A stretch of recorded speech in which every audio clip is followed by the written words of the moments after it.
Welcome to the first skins tutorial on Fruity Loops 12. This is the introduction video, so I'm going to explain a little bit about who I am, what my experience is in music production, the projects I've worked on, etc. And in this first video, we are just going to take a look at the upper bar, so the menu on the top left, and all the other things related to that bar. And I would like to keep each video as short and effective as possible so that we have a nice overview of each individual part that we're going to talk about in the next couple of lessons. And I will try to keep this up as long as I can, right? So expect many different things in these videos. Of course, we're going to start about with the basics. What does each window do? What are the options? How the hell do I put something down, right? Eventually, I will go on and make videos about sound theory, about the overall build of a track, and the intro, the breakdown, the climax. How long does it have to be? At least there is no like there are some rules in a way, right? I'll try and make videos about music as I produce it, so I'll explain what I'm going to be doing, etc., etc. Well, we'll see, we'll see. Anyway, I myself have been producing music for about 10 years now. Um, the last couple of years being more serious as I got better and better. It took a while, of course, compared to what I've learned. Mostly it was struggling to get further, getting the motivation up, and yeah, well, I ended up here. So during those years, I started out producing with hardstyle.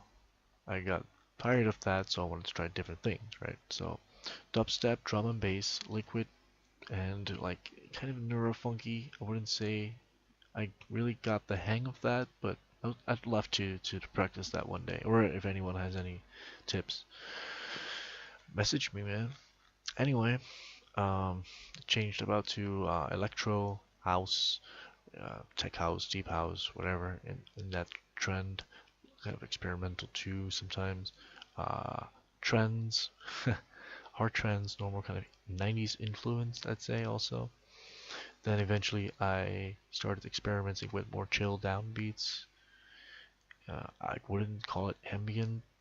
It's kind of hard to name to label it. At least that's what I find. Maybe someone knows, but yeah, you can find that on your skins. So that's enough about me. Let's begin, right? So first, we go to the upper left here, and we have File. Now, if I click this, it just shows you a basic menu of where you can open a new project, right? Open it new from template, so you can decide that Fruity Loops needs to insert certain programs or a club basic with a limiter, and you can see what it will insert. I myself never use the templates because I don't really use the stock um, programs. But if you prefer to start out with that, be my guest. Now this is open like a project. You can save the project here. You can import a MIDI file. So if you want to import a melody, for instance, export. So once you're done and you want to render your song, you can decide here what it has to be rendered in. Well, the zip loop package is something you use to save your projects in, and you can save it together with all your samples so you won't lose it. If you save it normally, it will make an FLP file out of it, and if you lose your samples or vocals, those will be gone, right? You won't magically just appear. Back to export, you see wave, MP3, OGG, FLAC, and MIDI. Well, if you want to export a MIDI file, you have to enable another option in Fruity Loops before you can actually export it. But I will show you in this video. These things, if you want to like export the data or the bones, the channel effects, and the effect presets and scores, right? So from your mixer. So not the song, but the individual parts or sounds. Right, going back to this window here, we can see all the recent projects I've been working on.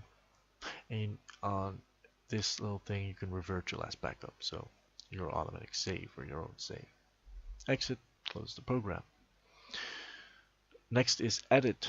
If you want to cut or copy something, just like Windows, you can also use the short keys Control Z, Control C, Control V to copy and paste, like in any other program you use in Windows, or at least from what I'm used to. This is all about cutting patterns and sounds, by the way, and copying it, but we'll get there. Add. Okay, so when I go to add, you see a huge window opening up. If you've just downloaded Fruity Loops, you'll probably miss this whole left part, because all of those I have bought myself, right? These ones here are the stock, except for this little thing, the fab filter, but most of it is Fruity Loops stock. It goes all the way down until I see synthesizers, where I've arranged, well, Fruity Loops does it automatically, but the synthesizers. If you want to add anything, you have to go to the first option, more plugins. If you click that, another window will open called the Select Generator plugin. In this window, you can see all the plugins you have loaded. And in order for you to find these plugins, Fruity Loops 12 uses the plugin manager. Now, in this window on the left, you can start your scan. But if you have not selected all the maps, all the folders, the path, search paths, if you will, where you can find, where Fruity Loops can find the programs you've downloaded, you won't find it. So, in order for you to add these, click this little button here. You can browse for your folders, right? This is the folder where Fruity Loops is installed. Just leave it like this. Your scan options, how you want to scan, and your plugins, what you will eventually find. Now, as you can see here, you have a highlighted and a faded button. If you want to add this to the quick list, or the list that you can use to insert these plugins from, you have to highlight it, right? Otherwise you won't see it. So I have not highlighted everything because I have different versions of some programs which I don't use anymore. So if I don't want to clutter my whole selection window with all these synths I'm not going to use, you can just leave it here. Once you've selected the ones you want though, you can just close the window, and when you go back to add more plugin, it will be shown here. Now once you've selected the plugin here, it will actually be added to this little list, from which you can again add the plugins to the channel rack, which we will use to insert everything in, basically all the sounds, automations, etc. But that's again for another video. So going back to add, on the right side here, you can add your effects, which you won't do from here because all the mixer effects can only be loaded into the mixer. So this little thing here is also new to Fruity Loops 12. It's called the plugin picker. I never use it myself because, as you can see, it is chaotic. There are filters though, here, visual, special synth, etc. But again, I'm just used to adding it through this list here. Way easier. You can browse all installed plugins and browse presets, and you will do that in the browser on the left. Again, I don't really use it as such, but it's possible. That was add. So next up is patterns. This will govern everything about your patterns. So at the moment, you can see on the left side that we have pattern 1. Pattern 1 doesn't have anything loaded into it. I can click it now, but it won't show because I have not enabled the channel rec, but I have selected channel 1 through this. So pattern 1, sorry. So if I want to use pattern 1, I could, if I want to left click here now, insert it into the playlist. But pattern 1 does not contain any sounds at the moment. So going back to patterns, and to be clear, patterns are used to kind of create the song, right? Those are your building blocks. They contain each sample synthesizer, each automation clip information, and what that is, we'll get there again, but it's being kept also in those patterns. There are some other things, I don't really know the word for it, but I'll show you, or if you eventually remove these automations that I've been talking about. But again, I'm getting ahead of myself. At least you know what a pattern is now. So you can find the first empty, and if I do that, it will go to pattern 1 because that's the first empty pattern, and I can name it. So if I click it, you get this little window. Now I could name it anything I'd like. Let's say I like it kick because I want to start with my kick. Then I can color it, select color, and on the left side here you get a random color. It will just choose something for you, and here it will save your most recently used ones. So if you want to color a couple of patterns in the same way, you could also just select any of the colors here, but for now let's do the random one. Now if I left click accept, the pattern will be named kick, and it will have a brownish color when added to the pattern list, the playlist. As you can see, it's brown now, named kick. I left clicked here, so I put it down. I right click to remove. I click and drag to make this bigger. But again, we will talk about this later. Going back to patterns, you see rename and color. That's basically just what we did by find next empty. First empty. And about these are literally the same things, except in this case, it will just find the next empty one. So if pattern 1 is empty, it will ignore that one because it's going for the next pattern.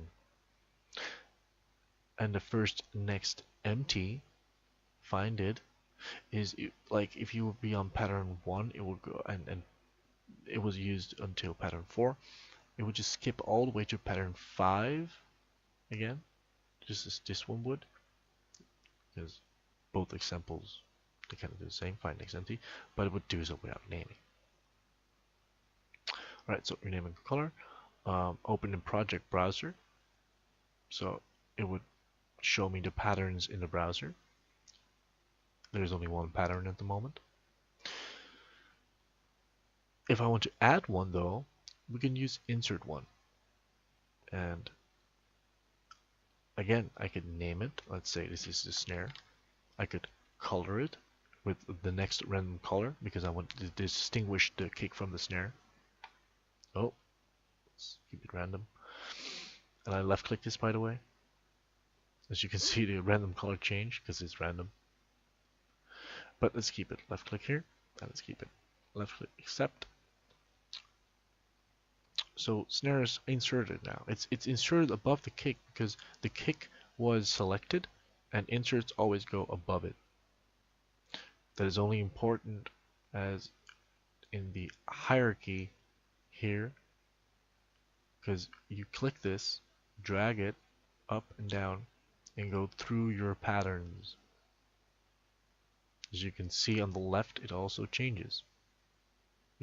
It's highlighted when it's selected. Right? Patterns, clone. If something is drawn into, let's say, the piano roll, or there are certain beats or anything that you would like to clone, you can just press this and it'll make a copy with the same name, a second one, and it'll be identical to the first one. Again, this might be unclear as to what the patterns do, but get there. Delete, if you want to delete the selected pattern. Okay, it's gone. You can move it up in the hierarchy of the patterns. So if I want the kick to be above the snare, move it up. Oh, it won't work right now because there's nothing in it. But in the patterns, or sorry, this move up counts as when there's something in it. Split by channel, right? It doesn't work right now, but if I use this, if a pattern contains two different sounds that are active, that have been drawn into a melody or just anything, and you want to separate them, so you want two different patterns for each sound, and it only counts if there's something like happening, right, with the sound. If it's just in the channel rack, it won't split it because there's nothing to split. But you will get different distinguishable patterns. I use this when I create a new song and I find it easier if I create the basic like sketch what I want in one pattern. It just works faster for me, so I can hear what is actually playing in the background and just go on and on and on, keep going in the flow. Yeah. But again, if you'd like to draw it all out, I sometimes do that also. So each pattern, just put it in the playlist and build from there. It works either way. So, you can actually activate all the windows from here. Now you can see the playlist is highlighted, so it's activated on the right. Piano roll. This is where we would create our melodies. In this case, we have selected the piano roll for the kick pattern and sound. Also, this is in the snare pattern. Sorry, and it's a kick sound. It's quite confusing, but it's not important right now. View, channel rack, where we'll add our sounds. So you can see kick, clap, hat, and snare are your default sounds when you open for the loops. View, mixer. This is where the sounds will go through and will be affected by every mix or like plugin you put here. So you can literally put effects on them like reverbs, compression, etc. And then they will go out to the master. But project picker, again, that is that lame little, oh sorry, I got confused with the plugin picker. The project picker is where you can pick your patterns or sounds, right? Plugin picker, that window with all the synths, etc. Tempo tapper, well, you tap and you receive a tempo.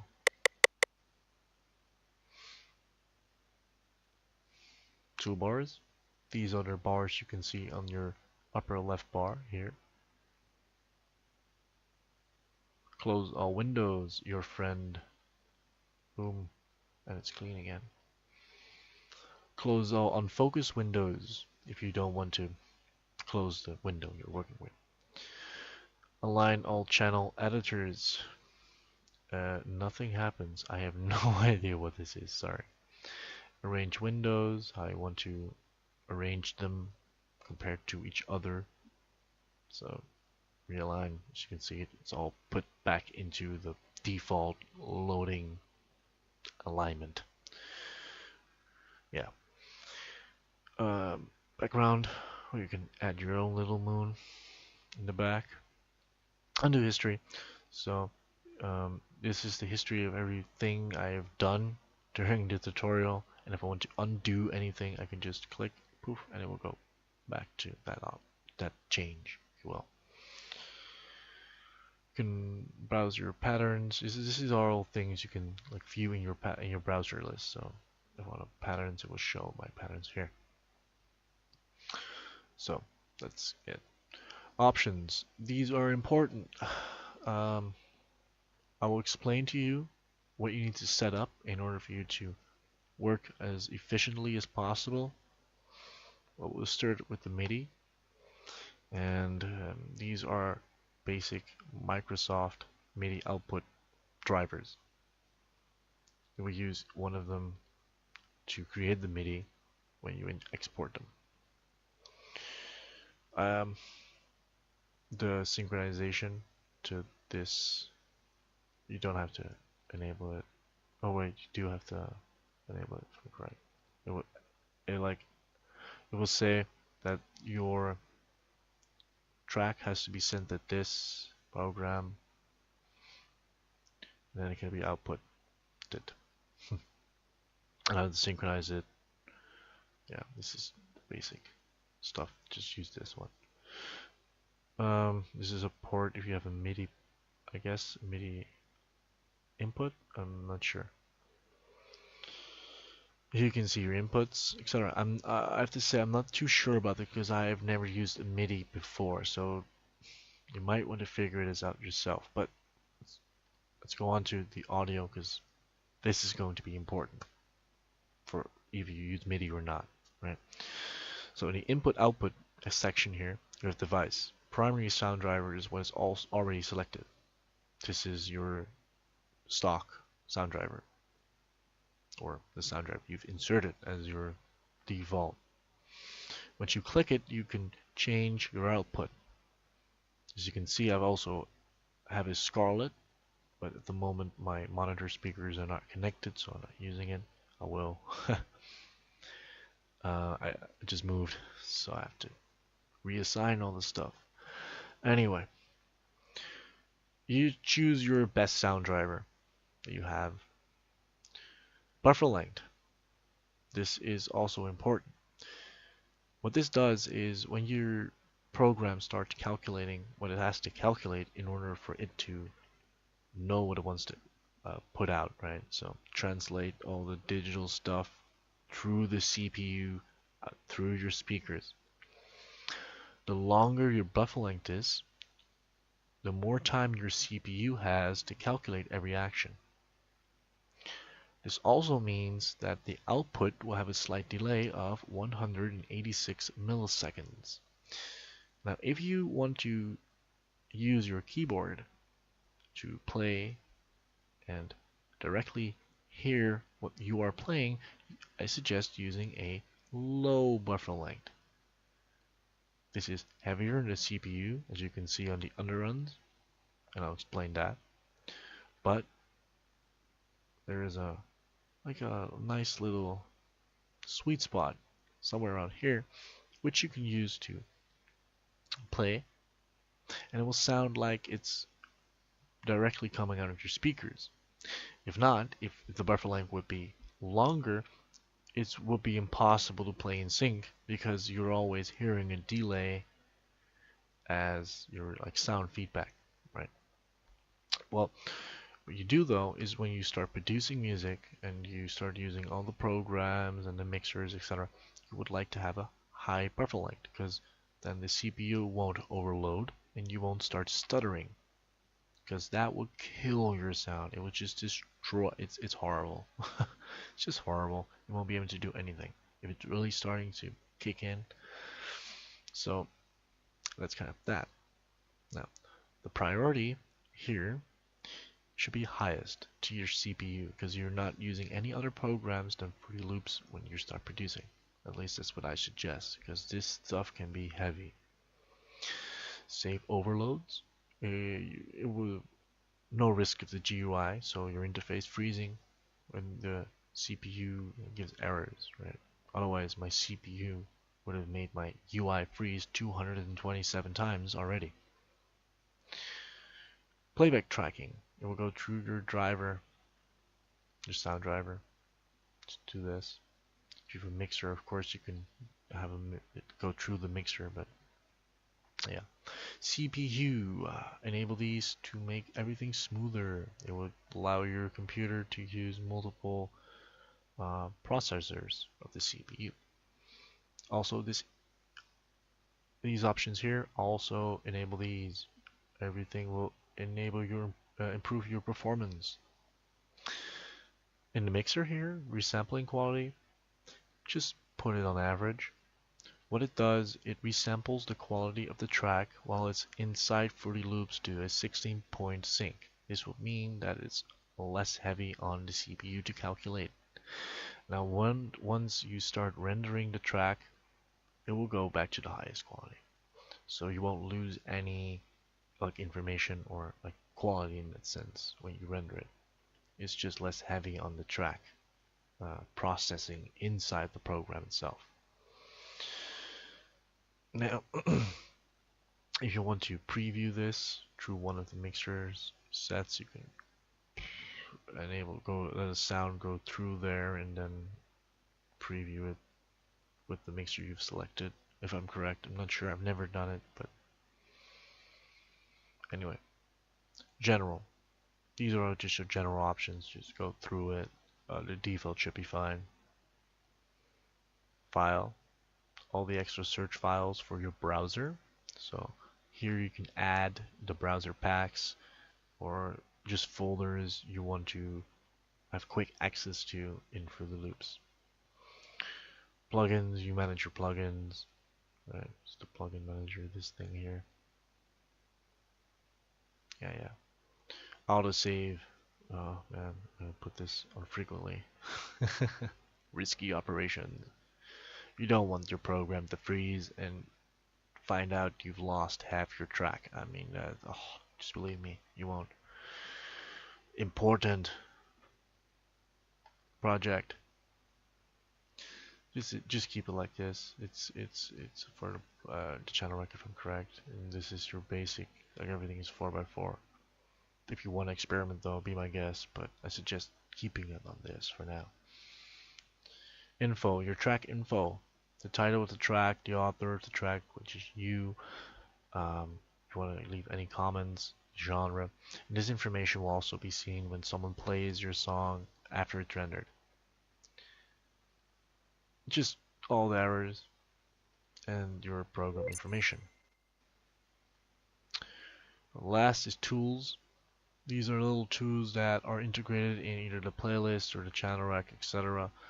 I will explain these when we come through them. They're not important at all right now. And your help, if you want help, other than my help.